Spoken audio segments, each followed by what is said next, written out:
ठीक है। साधु संतों को मारा पीटा जा रहा है। गड्डी सिसाना गांव है, खरगोदा मेरे ख्याल तक थाना लागदा वाड़े का। संत अमरदास जी खड़े हैं हमारे साथ। एक तो नशा इतना बढ़ चुका है कि लोग आध्यात्म तो बहुत दूर की बात, अपने परिवार की तरफ भी नहीं देखते। यानी एक तरह की राजनीतियाँ भी हुई हैं, उससे हमारा समाज काफ़ी प्रभावित हुआ है। यहाँ पे पहले भी कुछ हमले हुए हैं और गलत गतिविधि हुई है। ये बहुत गंभीरता का विषय है। पहले यहाँ एक संत रहते थे, उनका भी एक ऐसे मर्डर हो गया था। कोई कहता जी सुल्फा पिया दो, कोई कहता जी नंबर दे दो। तो उनको हम अपनी तरफ से अगर निकालने की कोशिश करें तो उनके परिवार वाले उठ कर आ जाते हैं। पहले जो भाईचारा होता था वो ख़त्म हो गया समाज के अंदर, एक दूसरे के साथ मिलकर चलने का।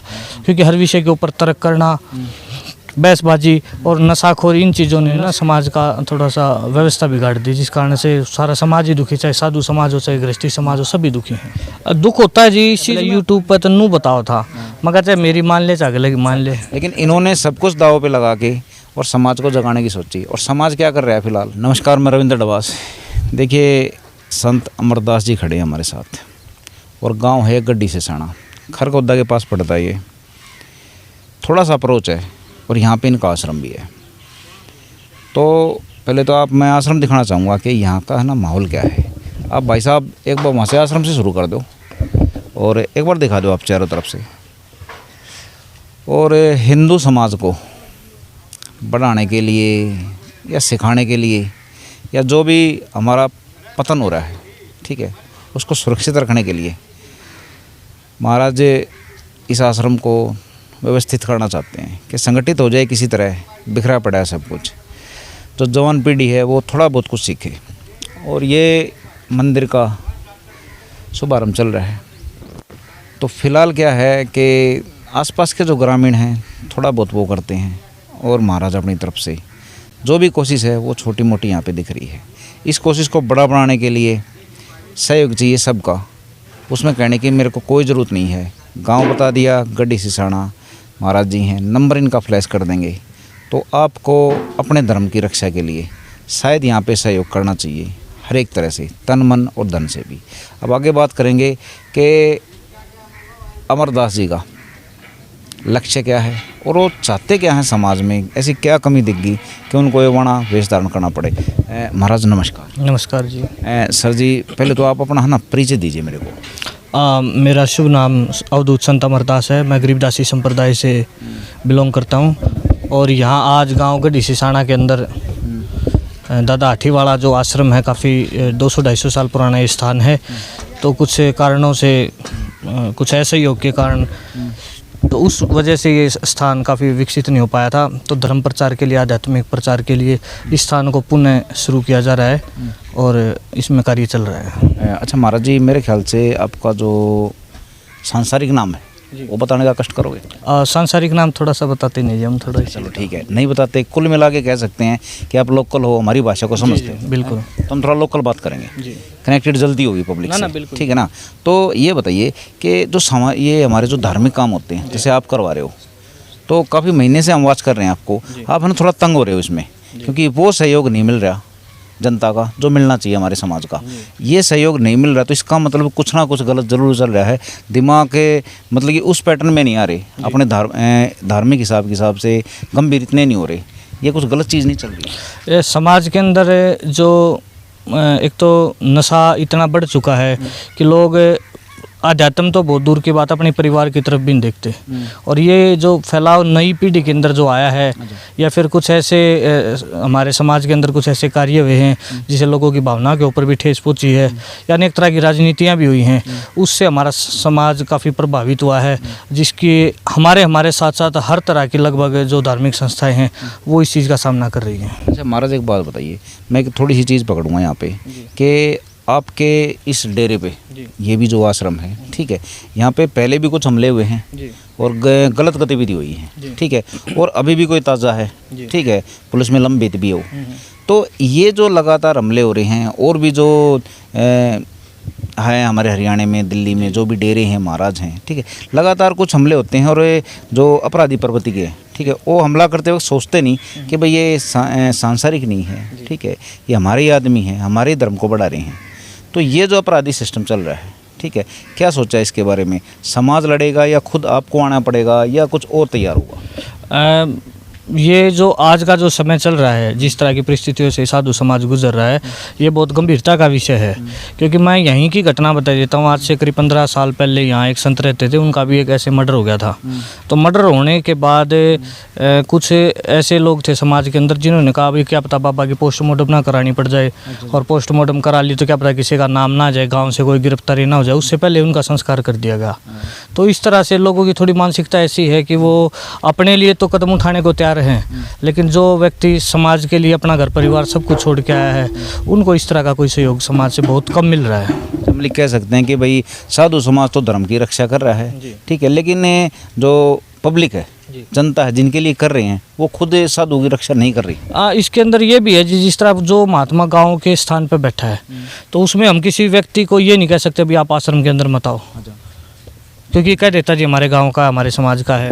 नई पीढ़ी भी यही है जी, नई पीढ़ियों के अंदर भी ये है। और साथ के साथ में हम किसी को हाथ पकड़ के तो यहाँ निकाल नहीं सकते। तो कोई भी व्यक्ति आता, हर प्रकार के आदमी आते, कोई कहता जी सुल्फा पिया दो, कोई कहता जी नंबर दे दो, तो उनको हम अपनी तरफ से अगर निकालने की कोशिश करें तो उनके परिवार वाले उठ के आ जाते हैं, और ना निकाले तो वो हमारे लिए बाद में खतरा बन जाता है। इसके विषय में समाज को सोचना चाहिए, समाज को भी, कानून को जी। अच्छा, जो नई पीढ़ी है, देखो आप तो जाते हो जनता में, ठीक है, तो नई पीढ़ी में कहाँ कमी चल रही है कि वो उस पैटर्न, उस मार्ग पे नहीं आ रही जिस मार्ग पे आना चाहिए। जैसे कि हमारी पुरानी पीढ़ी है तो टूट कर पड़ेंगे, अगर कुछ धर्म की बात होगी तो धर्म का समर्थन जरूर करेगी। जैसे हमारे पुराने आदमी हैं, ठीक है, बुजुर्ग हो गए, तो उन्हें भी शिक्षा कहीं तो मिली होगी। इनमें शिक्षा में कित कमी रहेगी कि इनमें यह बात नहीं आन पा रही। मशीनीकरण के साथ साथ जो समाज के अंदर जो ये बंटवारा हुआ है, पहले जो भाईचारा होता था वो ख़त्म हो गया समाज के अंदर, एक दूसरे के साथ मिलकर चलने का और रहने का। अभी जो परिवार है उसको इतना आध्यात्मिक ज्ञान ना होने के कारण आज आप किसी हिंदू से पूछ लो आप किसको मानते हो, लगभग लोग बच्चों की जवाब हो गया हम तो सबको मानते हैं। लेकिन आप ये बात किसी मुस्लिम से पूछो तो हम दोनों कहेंगे भाई हम मुस्लिम हैं, सिखों को कहेंगे सिख है।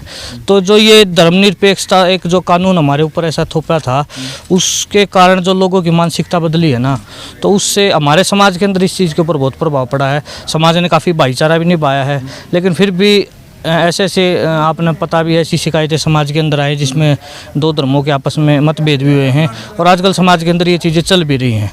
अगर इसी तरह से एक दूसरे के साथ लड़ते झगड़ते रहे, तर्क वितर्क की भाषा चलती रही, तो आने वाली पीढ़ी को समझाना मुश्किल हो जाएगा। दूसरी चीज़, हमारे शास्त्रों का अध्ययन ढंग से ना होने के कारण, आधा ज्ञान होने के कारण समाज उस चीज़ को जो हमारे धर्म ने, हमारे जिस तरह शास्त्रों ने या और भी अन्य शास्त्र जिन्होंने समाज में रहने का तरीका हमें सिखाया है, उनको ना समझने के तरीके से अपना अपना करके समाज के अंदर ये चल पड़ा है। भाई एक परिवार यही सोचता है भाई मेरे 2 बच्चे हों, बीवी हो और एक अपना मकान हो और अपनी ज़िंदगी काट लें। समाज की तरफ लोग इस चीज़ को, जो अभी पीढ़ी चल रही है, वो बहुत कम देख रहे हैं। बुजुर्गों के अंदर आज भी वो है जागरूकता लोगों को जोड़ने की, श्रद्धा की, भाव की, लेकिन नए समाज के अंदर ये चीज़ डालनी भी बड़ी मुश्किल हो चुकी है, क्योंकि हर विषय के ऊपर तर्क करना, बहसबाजी और नशाखोरी, इन चीज़ों ने ना समाज का थोड़ा सा व्यवस्था बिगाड़ दी, जिस कारण से सारा समाज ही दुखी, चाहे साधु समाज हो चाहे गृहस्थी समाज हो, सभी दुखी हैं। अच्छा महाराज, ये बताइए, इतनी एजुकेशन लेके आपको कहते हैं पढ़े लिखे इंसान को ना गुस्सा बहुत जल्दी आता है। वो इसलिए आता है क्योंकि वो समझता है कि 4 कदम आगे क्या होगा, क्योंकि उसने पढ़ाई कर रखी है। इतनी पढ़ाई करके, इतनी शिक्षा लेके, और फिर आप जो समाज का ये माहौल देखते हो, ज़्यादातर हमारे जो जवान हैं पीढ़ी, जब उसका ऐसे गर्त में जाना देखते हो, डिमोशन देखते हो, तो दुख तो होता होगा। दुख होता है जी। इस चीज़ में हम ज़्यादा प्रेशर भी नहीं दे सकते। एक बच्चे को अगर हम 2 या 4 बार कह जाएं तो वो टलना ही शुरू कर देगा, भाई बाबा दौड़ जाएंगे, उसने बैठ दे नू करनी, भाई तुमने नू करना चाहिए, नू करना चाहिए, तो वो साइड ही बनाने शुरू कर देता है। समाज में काफ़ी कठिनाई आती है इस चीज़ में। और नई पीढ़ी को अगर ये चीज़ बताओ तो बोले जी आप बड़ा टाइम जा लिया, अब हमने देखना, हम उस चीज़ ना आप देख लेंगे। तो इस तरह के विचार लोगों के। बाबा जी उम्र कितनी है आपकी? मेरी 35-36 साल होगी। 35-36 साल में टाइम की चला जाए, ये तो टाइम आया है। अब मतलब हमारे विचारों के ऊपर उन्होंने बोला उम्र के हिसाब से नहीं, भाई आपके विचार पुराने ख्याल के हैं, हमारे थोड़े अलग हैं, हम टेक्नोलॉजी को आगे लेके बढ़ रहे हैं, समाज में ये हो रहा है वगैरह वगैरह। कुछ ना टेक्नोलॉजी को, फोन लेना हो, चलाना हो, तो ठीक है। आप फोन में भी लगे रहे हैं जी, आजकल बुजुर्गों ने भी देख लो। अच्छा, वो भी यूट्यूब या टूब पर लगे रहे हैं। आगे एक आधा ऐसा हुआ पूछना होगा, फिर मन न कहे बोले यूट्यूब पर तो नू बताओ था, मगर चाहे मेरी मान ले चाहे लगी मान ले। अच्छा ये बताओ, चलो ये बातें हैं जो हमारी ग्रामीण परिवेश हो गया, जो हमारा समाज हो गया, समाज तय आपने के चाहिए इस जो तैयार करना लग रहे हो आप, ठीक है, ये जो आश्रम है, ठीक है, इसमें के कमी है समाज आपकी पूरी कर सके? समाज से यही सहयोग चाहिए जी। एक तो धर्म के प्रति जागरूकता, आस्था, और साथ के साथ जो सामाजिक कार्य जो हम कर सके, चाहे उसमें पहलवानों को बढ़ावा देना हो, बेटी बचाओ बेटी जो ये अभियान चला है, बेटी पढ़ाओ, चाहे इसमें सहयोग देना हो, चाहे अपनी प्रकृति को बचाने का सहयोग देना चाहिए, पेड़ लगाना, बाग लगाना, तो इस तरह का सहयोग हमें समाज से चाहिए है, जिससे हम मिलजुल कर एक अच्छे समाज का निर्माण कर सकें और अध्यात्म में आगे बढ़ सकें। चलो महाराज, आपका बहुत बहुत धन्यवाद। ठीक है भाई, देखिए महाराज जी समाज के लिए क्या कर रहे हैं मेरे ख्याल से बताने की ज़रूरत नहीं है। शिक्षा इनके पास बहुत है, ये बड़ी ऐसी को जॉब भी कर सकते थे और बड़ी ऐसा अपना कोई बिजनेस भी कर रहे थे, दोनों काम कर सकते हैं। इतना पढ़ने के बाद शिक्षा मिल गई तो सब कुछ आ सकता है, लेकिन इन्होंने सब कुछ दाव पे लगा के और समाज को जगाने की सोची। और समाज क्या कर रहा है फिलहाल, ठीक है, मैंने बता दी कि गलत गतिविधियाँ हो रही हैं यहाँ पे, ठीक है, साधु संतों को मारा पीटा जा रहा है, तो वो हमारे हरियाणा में हो रहा है और खरखोदा के पास हो रहा है। मैं दोबारा फिर दिखाता हूँ, एक बार बोर्ड दिखा दो भाई साहब, ये कौन सा गांव है, गड्डी सिसाना गांव है, खरखोदा मेरे ख्याल से थाना लागता वाड़े का। तो मेरे ख्याल से सरकार ने, सिस्टम ने, कानून ने और हमारा जो ग्रामीण परिवेश है, समाज कह लें जिनने, पंचायत वगैरह, उनने तो मेरे ख्याल से बहुत सोचना चाहिए इस चीज़ पे कि हमारे साधु संता पे अगर हमला हुआ है तो शर्मिंदा होना तो किस तरह बात है। साधु संतों के लिए नहीं, हमारा समाज, हमारा कानून कमज़ोर है जो यहाँ तक हिसाब किताब आ गया है। नमस्कार दोस्तों।